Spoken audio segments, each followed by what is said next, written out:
Hello friends and welcome back आपके अपने channel accounts advice में। तो फ्रेंड्स, आज की वीडियो में हम सीखने वाले हैं टीडीएस ऑन सैलरी के बारे में कि हम सैलरी को कैसे बुक करेंगे पहले, उसके बाद हम पे करेंगे सैलरी को अपने एम्प्लॉय को।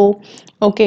एंड जो टीडीएस हमने डिडक्ट किया होगा वो हम गवर्नमेंट को कैसे पे करेंगे। उसके बाद हमारी जो टीडीएस की रिटर्न रहती है, टीडीएस आउटस्टैंडिंग, वो हम आपको दिखाएंगे। ठीक है। सो फ्रेंड्स, हमने पेरोल की भी पूरी एक सीरीज बनाई है जिसमें आप सैलरी का पूरा प्रोसेस सीख सकते हैं कि हम सैलरी को कैसे मेंटेन करते हैं। पेरोल का जो अपना प्रोसेस रहता है पूरा, वो हम कैसे मेंटेन कर सकते हैं। तो उसका लिंक आपको हमारे डिस्क्रिप्शन बॉक्स में मिल जाएगा। साथ ही में टीडीएस का भी हम part first and part second बना चुके हैं, जिसमें हमने आपको टीडीएस की थ्योरेटिकल नॉलेज दी है एंड सेकंड में हमने आपको टीडीएस ऑन रेंट के बारे में बताया है, सो दैट आप टीडीएस ऑन रेंट को भी देखिए।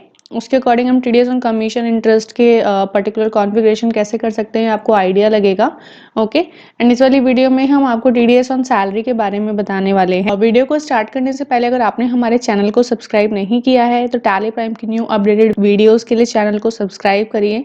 एंड आप हमें टेलीग्राम और इंस्टाग्राम ग्रुप पे भी फॉलो कर सकते हैं टैली प्राइम के लेटेस्ट नोट्स डाउनलोड करने के लिए। So let's get started. मैंने आपको ऑलरेडी ये बता दिया है कि टीडीएस हम टैली प्राइम में कैसे अनेबल करते हैं। हम अपना F11 ऑल्ट के में जाके F11 में करके यहाँ से हम टीडीएस को अनेबल करते हैं। तो इसके लिए आप हमारा जो पार्ट सेकंड है आप उसको प्लीज रेफर कीजिए, बिकॉज उसमें मैंने एकदम स्टार्टिंग से बताया कि टीडीएस को हम अनेबल कैसे करेंगे, लेजर्स हैं उसका कैसे रहता है। बट यहाँ पे मैं आपको टीडीएस ऑन सैलरी के बारे में जैसा कि बता रही हूँ, तो मैं यहाँ पे आपको लेजर्स को क्रिएट करके दिखा देती हूँ। अब यहाँ पे हम जैसे कि सैलरी एक्सपेंस का लेजर क्रिएट करेंगे, सैलरी एक्सपेंस। तो ये हमारा इनडायरेक्ट एक्सपेंस रहेगा, हम टीडीएस को एप्लीकेबल करेंगे। ओके। अब देखिए फ्रेंड्स, जैसे कि मैंने आपको बताया था और मैं आप फिर से बता देती हूँ, यहाँ पे list of nature of payments में आपको वो नेचर ऑफ पेमेंट्स शो करेंगे जो आपने क्रिएट किए हुए हैं। अगर आपने कोई नेचर ऑफ पेमेंट क्रिएट नहीं किया है तो आप एनी ले सकते हैं, बट ये पर्टिकुलर नेचर ऑफ पेमेंट्स पे डिपेंड करता है कि आपका टीडीएस कितना परसेंटेज के अकॉर्डिंगली कट होगा। अगर कोई वहाँ पे थ्रेशोल्ड लिमिट है तो कैसे वो रहेगा। ओके। तो मैं यहाँ पे सैलरी का बेसिकली क्रिएट कर लेती हूँ। अगर स्पेसिफिक हम सैलरी के नाम से देखेंगे तो सैलरी के नाम से यहाँ पे हेल्पर में कोई भी हमको नहीं है गिवन। तो यहाँ पे हेल्पर में जाते हैं एंड यहाँ पे हम सैलरी के नाम से तो देखिए नहीं है। ठीक है, इसको हम एज अ सैलरी के अकॉर्डिंगली हम ट्रीट करेंगे। Payment of accumulated balance from PF fund, इसका यहाँ पे सेक्शन और पेमेंट कोड ऑटोमेटिकली हमको आएगा। ठीक है, तो मैंने ये सेलेक्ट किया। उसके बाद ये सारी इन्फॉर्मेशन हमने आपको बताई थी कि remittance code, transporter category, software royalty. ठीक है, तो यहाँ पे हम सैलरी में मान लीजिए मेंशन कर लेते हैं विद पेन में 5% और यहाँ पे विदाउट पेन में अपना 20%, बिकॉज ऑलमोस्ट रेट जो रहता है वो ये रहता है। बट ये जो रेट है ये मैंने अकॉर्डिंगली लिया है। आपको रेट वही लेना है जो आपके स्लैब में मेंशन है। आपका जो पर्टिकुलर स्लैब है वो किस रेट में आ रहा है उसके अकॉर्डिंगली ही आपको यहाँ पे परसेंटेज डिफाइन करना है जो आईटी के एक्ट्स में मेंशन्ड है एज पर फाइनेंशियल ईयर। और यहाँ पे थ्रेशोल्ड लिमिट आपको रखनी है। जो अपना सैलरी का रहता है उसमें 2.5 लाख की थ्रेशोल्ड लिमिट है कि 2.5 लाख तक अगर आपकी सैलरी है तो कोई टीडीएस डिडक्ट नहीं होता। 2.5 लाख से ऊपर अगर आपकी सैलरी जाती है तो टीडीएस आपका डिडक्ट होता है। ठीक है, तो मैंने यहाँ पे 2.5 लाख की लिमिट रख दी है, ये मैंने कर दिया एक्सेप्ट। अब हम ये एक्सेप्ट कर देते हैं। अब हम अपने एक एम्प्लॉय का लेजर बना लेते हैं। मान लीजिए मैंने यहाँ पे बनाया मिस श्रेया, ये हमने रखा संडे डेटर में। Okay, maintain balance bill bye bill, yes. And TDS deductible, yes हमने किया। अब डिडक्टेड टाइप में हमने मान लीजिए ले लिया company resident and TDS deducting same voucher, yes. Use advance TDS entries हम आपको बता ही चुके थे ऑलरेडी। ओके, और यहाँ पे मान लीजिए मैंने पैन नंबर मेंशन कर दिया। ओके, जो हमारी पहले की जो हमने बताई आपको टीडीएस ऑन रेंट में, वहाँ पे हमने आपको विदाउट पेन नंबर मेंशन करके दिखाया था, तो वहाँ पे 20% का टीडीएस डिडक्ट हुआ था क्योंकि वहाँ पे पेन नंबर मेंशन नहीं था। तो इसमें हम पेन नंबर मेंशन करके दिखा देते हैं। ठीक है, अब ये हमने कर दिया यस। ओके, और अब हम एक बना लेते हैं टीडीएस ऑन सैलरी। ओके, ये हमारा जाएगा ड्यूटी एंड टैक्सेस में टीडीएस, और यहाँ पे हम ले लेंगे अपना नेचर ऑफ पेमेंट जो हमारा सैलरी से रिलेटेड था। ठीक है, अब हमने इसको कर दिया सेव। नाउ अब हम आते हैं अपना वाउचर्स पे। वाउचर्स पे आने के बाद सबसे पहले हम यहाँ पे जर्नल बुक करेंगे। तो यहाँ पे जर्नल पे गए हम, यहाँ पे हमने पर्टिकुलरली पहले हम लेंगे अपना सैलरी का एक्सपेंस, हमारा डेबिट होता है एक्सपेंस, ठीक है। तो सैलरी का एक्सपेंस लिया हमने। अब जैसा कि मैंने आपको बताया था कि 2.5 लाख से ऊपर की हमने थ्रेशोल्ड लिमिट डाली, तो हम अगर उससे ऊपर का ही अमाउंट मेंशन करेंगे तो ही हमारा टीडीएस डिडक्ट होगा, अदरवाइज नहीं होगा। लेट्स सपोज मैं अगर यहाँ पे 2,40,000 भी डाल देती हूँ ना, तो यहाँ पे देखिए नेचर ऑफ पेमेंट हमारा आया है। उसके बाद यहाँ पे जब हमने श्रेया का लेजर लिया तो ऑटोमेटिकली मैं यहाँ पे क्रेडिट कर देती हूँ श्रेया का लेजर, ठीक है। तो 2,40,000 रुपये ही आया है, बट टीडीएस ऑटोमेटिक डिडक्ट नहीं हुआ। क्यों? क्योंकि हमने वहाँ पे लेट्स सी, मैं आपको यहाँ पे वापस से एक बार दिखा देती हूँ।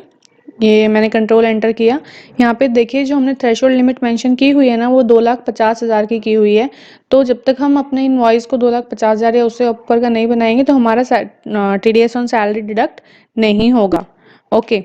और यहाँ पे मैं आपको एक चीज़ और दिखा देना चाहती हूँ फ्रेंड्स, जैसे कि मिस श्रेया का लेक्चर मैंने कंट्रोल एंटर किया और यहाँ पे जो यूज़ एडवांस टीडीएस एंट्रीज है, ओके, यहाँ पे हमने इसको ले लिया एंड ऑफ लिस्ट। यहाँ पे जो एडवांस टीडीएस एंट्रीज है, यहाँ पे एक ऑप्शन है ignore income tax exemption limit. ये भी मैंने आपको अपना टीडीएस ऑन रेंट वाली वीडियो में बताया है, सो प्लीज़ उस वीडियो को आप एक बार ज़रूर देखिए।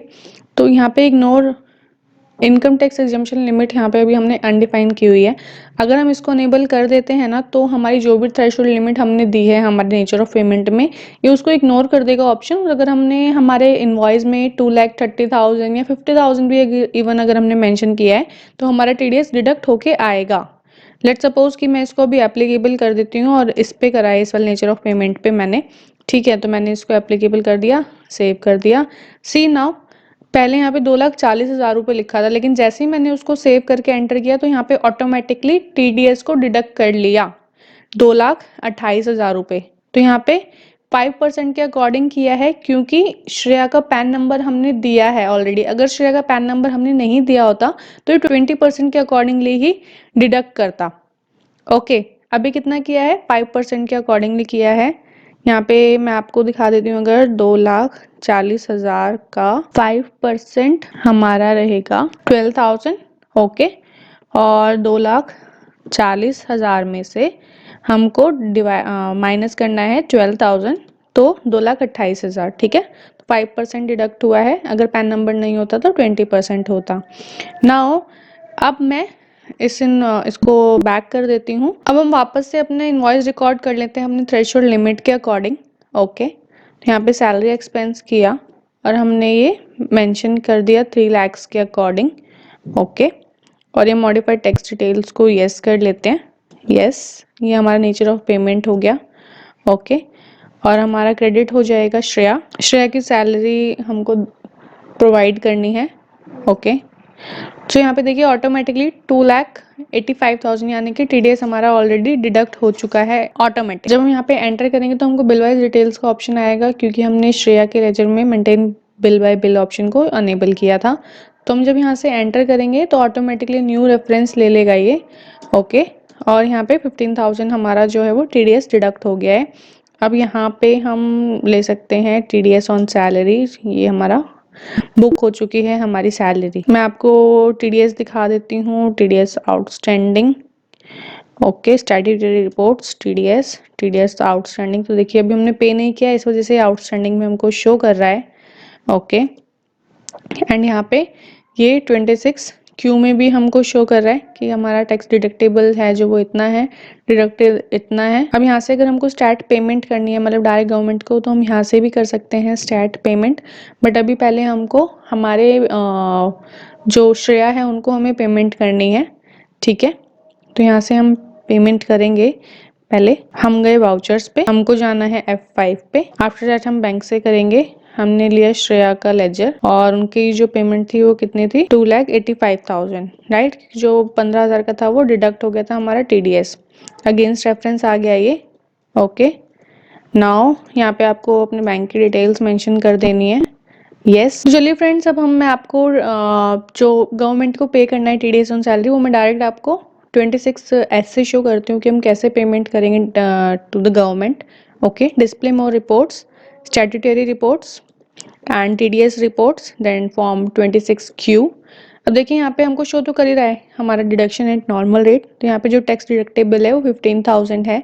ओके, आप देख रहे हैं यहाँ पे स्टार्ट पेमेंट का ऑप्शन है, ऑल्ट एस करके। हमारी जो टीडीएस ऑन रेंट वाली वीडियो थी उसमें हमने आपको पेमेंट वाउचर में जाके बताया था कि हम ऑटो फिल करके कैसे करेंगे, और यहाँ पे मैं आपको डायरेक्ट रिटर्न से बता रही हूँ। तो यहाँ पे स्टार्ट पेमेंट आपको करना है, यहाँ पे टीडीएस लेना है। ओके, और यहाँ पे डिडक्टेड टिल डेट में आपको मेंशन करना है 1 मई, क्योंकि जो हमारी इनवॉइस की डेट थी वो 1 मई थी। जो आपकी इनवॉइस की डेट है, जिस सेक्शन आ गया आपका नेचर ऑफ पेमेंट आ गया, आपका डिडक्टिव स्टेटस, बैंक अकाउंट। देखिए यहाँ पे ऑटोमेटिक आपका जो 15,000 डिडक्ट हुआ था टीडीएस सैलरी पे, वो यहाँ पे आपका मेंशन हो गया है, अगेंस्ट रेफरेंस आपका आ गया है। ओके, उतना ही अमाउंट आपका आ गया है, करेक्ट। तो ये अब आपका गवर्नमेंट को पे हो जाएगा। यहाँ पे आप बैंक की डिटेल्स डाल सकते हैं जिस पर्टिकुलर चेक से आप पेमेंट करेंगे। ओके, और या आप अगर आप टीडीएस चालान प्रिंट करना चाहते हैं तो एज यूजुअल जैसे कि हमने आपको बताया था, आप यहाँ पे प्रीव्यू करेंगे तो आपको टीडीएस का चालान भी प्रिंट होके आ जाएगा, और ये आप चालान के साथ अपना जो चेक है उसको लेकर बैंक में जमा करवा सकते हैं। ये कॉपी बैंक की सील लग के आपको मिल जाएगी, और जो अपर कॉपी है वो बैंक में सबमिट हो जाती है। ठीक है, so this is the way easy process of TDS. आप अगर आपकी जो कॉन्फ़िगरेशन है वो आप करेक्ट करेंगे तो ये इजीली आपका हो जाता है। ठीक है, अब मैं आपको टीडीएस की आउटस्टैंडिंग दिखा देती हूँ। यहाँ पे कोई हमारी आउटस्टैंडिंग नहीं है अब। और उसके बाद हमारा चालान रिकन्सिलेशन है। ठीक है, यहाँ पे हमारे अगर हम रिकनसाइल कर देंगे तो हमारे रिटर्न में शो कर जाएगा कि हमने फिल कर दिया है। तो यहाँ पे इसकी जो जो डिटेल होती है लाइक चेक नंबर, ओके, चालान नंबर, ये सब हमको फिल करके अपना बैंक का ब्रांच नेम, ये हम सबको फिल करके इसको हमको रिकनसाइल करना पड़ता है। यहाँ पे ऑल्ट आर का जो ऑप्शन दिया गया है उसके थ्रू। ओके, फिर जब हम इसको रिकनसाइल कर देते हैं सारी इन्फॉर्मेशन देके तो हमारे रिटर्न में शो करता है। एंड ये लेजर्स विदाउट पेन का ऑप्शन है। सो यहाँ पे जो हमने TDS on rent mister Sharma का लेजर बनाया था वहाँ पे हमने पेन प्रोवाइड नहीं किया था, पेन नंबर उनका, तो इसलिए यहाँ पे हमको शो कर रहा है। हम यहाँ से भी देख सकते हैं। अगर आपके सारे लेजर्स हैं तो आप यहाँ पे भी सारे लेजर देख सकते हैं जिनका पेन प्रोवाइडेड है, और जिनका नहीं है तो यहाँ से भी डायरेक्ट पेन नंबर मेंशन करके उनको करेक्ट कर सकते हैं। ठीक है, इस तरीके से आप TDS on commission, TDS on interest and जो अदर आपके इनकम सोर्स होते हैं उस पर टीडीएस की कॉन्फ़िगरेशन करेक्ट वे में करके टीडीएस को ऑटोमेटिक डिडक्ट कर सकते हैं टैली प्राइम से, एज वेल एज आप उसकी रिटर्न भी मेंटेन कर सकते हैं और चालान प्रिंट कर सकते हैं। ओके, आई होप आपको वीडियो समझ आया होगा, एंड प्लीज़ टीडीएस के तीनों पार्ट्स को जरूर देखिए। उनका लिंक जो हमारे प्रीवियस 2 पार्ट्स हैं उसका लिंक आपको हमारे डिस्क्रिप्शन बॉक्स में मिल जाएगा। आज की वीडियो में सिर्फ इतना ही। जल्द ही मिलेंगे न्यू टॉपिक न्यू वीडियो के साथ। तब तक के लिए सीखते रहिए, सिखाते रहिए। धन्यवाद।